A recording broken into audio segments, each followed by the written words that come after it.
नमस्कार बच्चों। तो हम लोग क्लास 3 के chapter weather and the season के क्वेश्चन को हल करेंगे। क्लास 3 के साइंस का है chapter weather and the season. C है answer in one sentence each. प्रत्येक प्रश्न का एक वाक्य में उत्तर देना है। पहला क्वेश्चन है question number 1, what is the लू। लू क्या है? इसका आंसर होगा very hot wind called the लू। वैसी हवा जो बहता है, बहुत गर्म हवा जो बहता है उसको लू कहते हैं। वेरी हॉट विंड, जो गर्म हवा बहता है उसको लू कहते हैं। Question number 2, when does autumn come. इसका आंसर होगा autumn comes before the onset of winter. पतझड़ कब आता है? इसका क्वेश्चन नंबर 2 है व्हेन डज ऑटमन कम। पतझड़ कब आता है? Autumn comes before the onset of winter.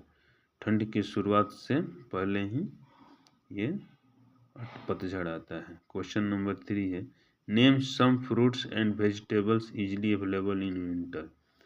कुछ फल और सब्जी का नाम बताइए जो आसानी से ठंड में अवेलेबल उपलब्ध रहता है।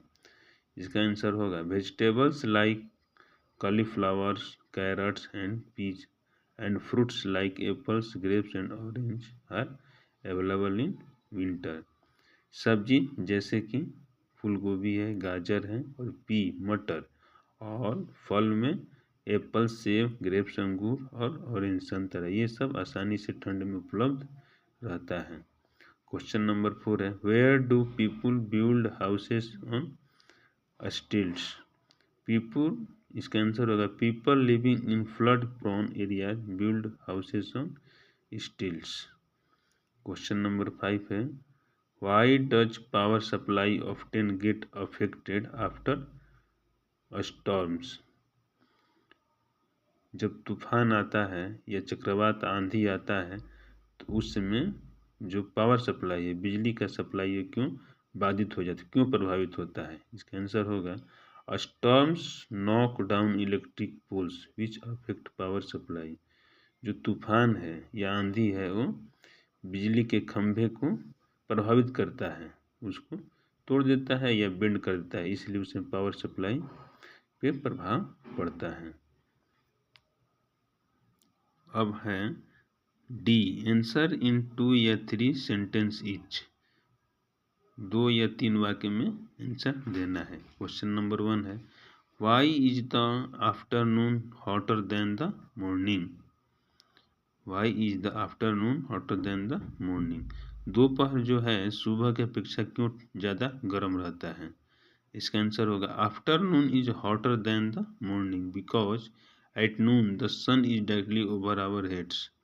दोपहर में हमको ज़्यादा गर्म रहता है सुबह की अपेक्षा। क्यों? बिकॉज, क्योंकि दोपहर में सन डायरेक्टली हमारे सर के ऊपर रहता है, इसलिए ज़्यादा हमको गर्मी महसूस होता है। Question number 2, how does a storm अकर।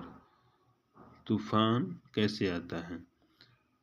इसका आंसर होगा hot air is very light. जो गर्म हवा होता है बहुत ही हल्का होता है। So it is rises up, इसलिए यह ऊपर की ओर जाता है। The cool air from the nearby area rushes to fill this vacant space. अब ये जहाँ से गर्म हवा निकल रहा है उस जगह को भरने के लिए ठंडी हवा उसकी जगह पर वो तेजी से आता है।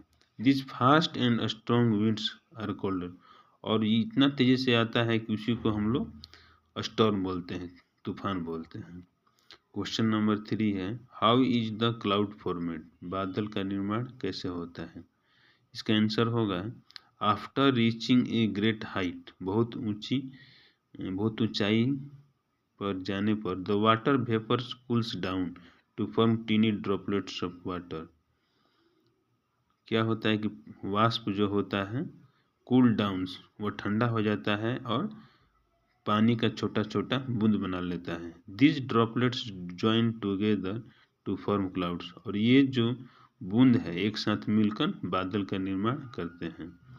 क्वेश्चन नंबर 4 है why are cloudy nights warmer than clean nights. Why are cloudy nights warmer than clean nights. रात में जब बादल घेर लेता है तो वाला रात ज़्यादा गर्म होता है साफ रात की अपेक्षा। बादल वाली जो रात होता है गर्म होता है साफ वाली रात की अपेक्षा। इसका आंसर होगा ऑन ए क्लाउडी नाइट, जब रात में बादल हो, clouds block this heat from escaping and the earth remains warm. उस समय क्या होता है कि बादल हीट को ऊपर जाने से ब्लॉक कर देता है, रोक लेता है। escaping एंड अर्थ रिमेन्स, और उसमें क्या होता है कि पृथ्वी पे गर्म महसूस होता है। क्वेश्चन नंबर 5 है हाउ डज स्नोफॉल अकर। बर्फबारी कैसे होता है। इसका आंसर होगा sometimes when clouds reach a very great height. कभी कभी जो बादल है बहुत ही अधिक ऊंचाई पे चला जाता है। The water droplets in then freezes, तब यह पानी का जो बूंद है वो जमने लगता है।